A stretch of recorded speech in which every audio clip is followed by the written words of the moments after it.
It's May the 20th, 2021, and our reading today is in 1 Samuel chapter 11.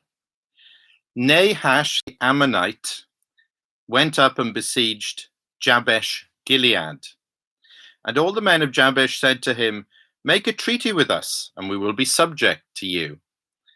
But Nahash the Ammonite replied, "I will make a treaty with you, only on the condition that I gouge out the right eye of every one of you, and so bring disgrace on all Israel."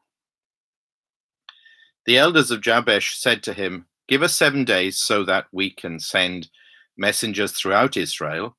If no one comes to rescue us, we will surrender to you." When the messengers came to Gibeah of Saul and reported these terms to the people, they all wept aloud. Just then Saul was returning from the fields behind his oxen, and he asked, "What is wrong with the people? Why are they weeping?" Then they repeated to him what the men of Jabesh had said.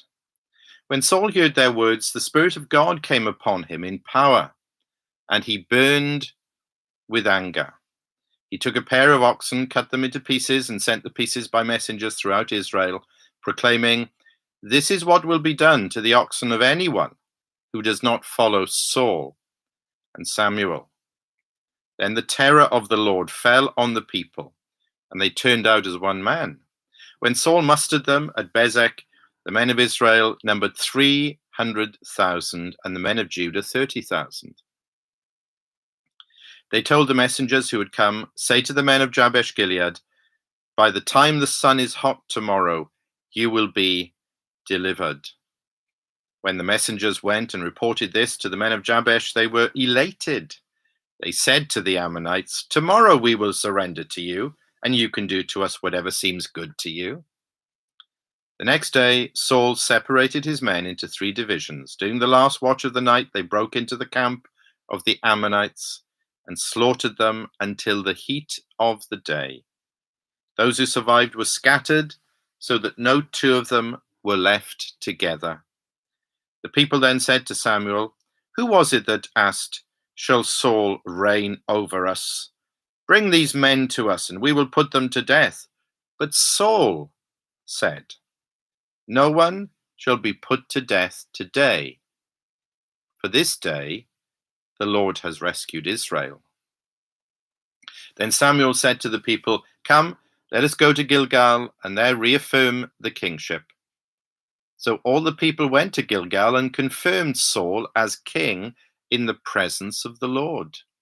There they sacrificed fellowship offerings before the Lord, and Saul and all the Israelites held a great celebration. Amen. Now, appeasement of a brutal enemy is a very dangerous and desperate strategy. That's what the men of Jabesh Gilead are trying to do with the Ammonites, led by this man, Nahash. That's verses 1 to 3. Appeasement. Eventually, the news of all of this gets to Gibeah, verses 4 to 8. Gibeah of Saul, or from where Saul comes. This is his hometown. And when the message arrives of this desperate situation, where is he, or where has he been? He's been out in the fields ploughing. Israel's newly appointed king. But now things begin to change, and things begin to happen as God intervenes. Verse 6, we've seen this so often. In fact, this takes us right back to creation, the Spirit of God hovering over the deep. And then the judges like Samson, who were given mighty abilities when the Spirit of God came upon them in power, So this will be for the kings now as well, and certainly for Saul in this situation. And this gives him now a supernatural ability that he doesn't have. It gives him the power and the wisdom to muster the troops of Israel and to take them into battle. A great deliverance follows, verses 9 to 11. And Saul begins to show for the first time some kingly, truly royal attributes. Verses 12 and 13, when people suggest in the wake of this great victory that the ones who had rather despised him, well, they did despise him at the end of chapter 10, that those people should be put to death. It's Saul, not Samuel. It's Saul who shows himself to be at this time in victory, what we might call magnanimous, gracious, merciful. No one shall be put to death today.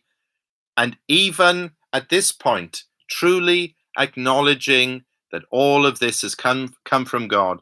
For this day, the Lord has rescued Israel. And the chapter ends on a high note.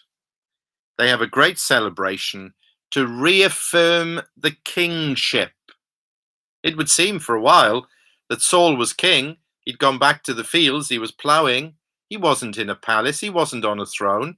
He wasn't acknowledged and respected and followed as king. But he is now, and he will be from this point on. And this is the first point at which the whole nation comes together in celebration to express their allegiance to Saul. In Acts 3 and verse 19, there's a lovely expression there. It speaks of times of refreshing from the presence of the Lord. Now, that is a very specific meaning there, but I think we could write that over this chapter. This is a good time, a good day in the history of Israel, a very good day in the kingship, in the ministry, in the work of Saul, in the calling that he's been called to. There's so much we could be negative about concerning Saul, and we will be as his story unfolds.